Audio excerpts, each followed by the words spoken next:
मित्रांनो, हे आहेत ताडगोळे किंवा ताडफळ, आईस ॲपल. हे उन्हाळ्यातील एक उत्तम आणि पौष्टिक फळ आहे, ज्यात कॅलरीज कमी आणि भरपूर पाणी असते. ते शरीर थंड ठेवते. यामध्ये व्हिटॅमिन बी, व्हिटॅमिन सी, व्हिटॅमिन ई, के तसेच लोह, पोटॅशियम, झिंक आणि फॉस्फरस यासारखी खनिजे भरपूर प्रमाणात आढळतात.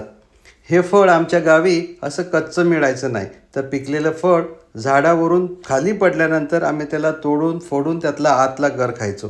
हे फळ जर तुम्हाला एखाद्या स्थानिक विक्रेत्याकडे मिळालं तर पैशांवरून, भावावरून जास्त घासाघीस न करता हे फळ विकत आणा आणि याचा आस्वाद घ्या. खूप छान फळ आहे हे, बरं का. आणि तुमच्या स्थानिक भाषेत याला काय म्हणतात हे कमेंट करून नक्की मला सांगा हां, प्लीज. थँक्यू.